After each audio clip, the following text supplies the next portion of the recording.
I mean, CJ, he's right. Donald Trump is right. It's a huge red flag when someone doesn't like country music. I'm in Australia, and I don't think I know anyone who doesn't love the country music coming from America. No, if even the Aussies like the country music coming from America, if you're gonna live in Nashville and represent the people of Nashville, you've got to love a little bit of Riley Green, Morgan Wallen, and maybe we'll throw in some Cole Swindell there. He's a Georgia boy. And so, it's absolutely goes to show they're running those an authentic candidates that they have, and people who are just brazenly out of touch with the actual, the people of this city and this and that state. And so again, I hope that the people of Nashville will see through this farce and will see through her George Soros funded campaign, and I think elect a Republican nominee who I think will have a great night tonight. CJ, let's talk about the fake news. And I know I put you through a lot of crazy left-wing media, and I'm sorry for it, but this is wild. The stories that the media are running with at the moment. The New York Times has been pushing a story claiming that there are signs of fatigue when it comes to Donald Trump. I mean, what a load of BS. White House Press Secretary Caroline Leavitt has blasted the New York Times correspondent Katie Rogers for this. And if you want to look at someone struggling with fatigue, let's look at Joe Biden.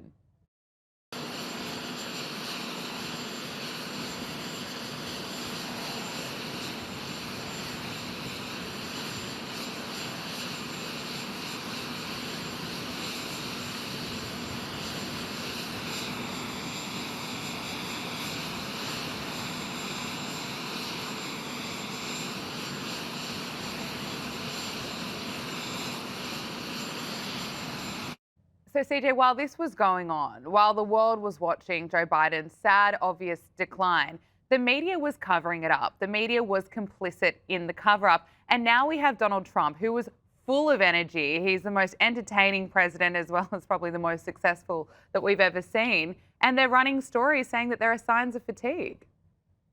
It's absolutely insane, especially after going through 4 years of a Joe Biden presidency where that man's biggest fears were President Donald Trump and a flight of stairs. And we want to sit here and pretend as if Donald Trump is losing his faculties. It is absolutely insane. But what's incredible about this story is the media can't quite figure out which narrative they want to push. Is this a man who has too much energy or a man who has not enough? Because just yesterday, I read a story from Axios, where they said that President Trump was unwell because he tweeted 100 times between the hours of 12 and 5 a.m. Now, I got to tell you, I was asleep during that time. So if this president can stay up and speak about the issues that are going on in America and across the world with the vitality that he does, the energy that he does, then I think that he's going to be A-okay. And I think many people see that every time they see this president go up to the podium, go up to a mic and speak to the issues that are on the minds of the American people. Well said. Well, here is Donald Trump speaking to the media today.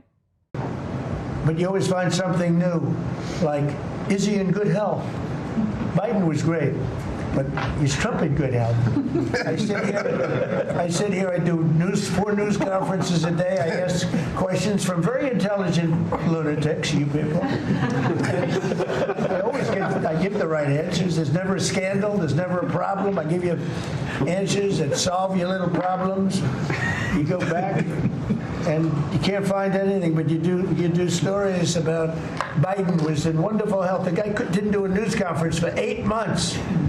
If I go one day, I had one day where I didn't do a news conference, there's something wrong with the president. He is right. I mean, he will hold long press conferences, he'll bring camera operators and reporters into cabinet meetings for hours, give so much access, and it's not enough. It's never enough for these people, and nothing will ever be enough for these people because they have their pre-baked narratives that they're looking to perpetuate about this president, that somehow he is not rising to the occasion, that he's not the strong commander-in-chief that we know him to be. But the American people see through it because we know him and we know his leadership and we know the results that he's brought about. We would not be in the place that we are in the world. We would not be in the place that we are as a country right now without his leadership, which is all in all the time. And so, to be quite frank, all of this entire, hoopla about is the president okay? Is he doing well? He's doing more than well. He's doing exceptional. Well said. Now, onto another story. The Department of Homeland Security has revealed an illegal immigrant allegedly responsible for a fatal crash that killed 2 people in Oregon was given a commercial driver's license by California, of course, which is under Governor Gavin Newsom. Now, the agency also said that the illegal was led into the country and given work authorization by the Biden administration. But CJ, this continues a spate of several high-profile accidents involving, illegals that were issued driver's licenses by sanctuary states. Just a few months ago, in August, an illegal immigrant driving a semi-truck made an illegal U-turn in Florida, which resulted in people being killed. Can I get your reaction to this? It's incredibly troubling, and I hope that the families of these victims will sue, folks like Governor Gavin Newsom and others responsible for everything that they're worth because they deserve justice and they deserve reprieve. All of these people, let's be quite frank, need to be deported from this country. It's exactly why when people say, "Oh, we just need to target criminal illegal aliens," I roll my eyes because breaking into this country, invading this country, is a crime within itself. And so you've already committed a crime. You're already a criminal illegal alien in my eyes, in the eyes of the American people. So let's send you back from where you came. Simple as that. And so when I look at Gavin Newsom saying he's going to run for president, I don't think the families of these victims will be all that eager to support his candidacy anytime soon. CJ Pearson, RNC Youth Advisory Council co-chair, thank you so much for joining us. Good to see you, my friend.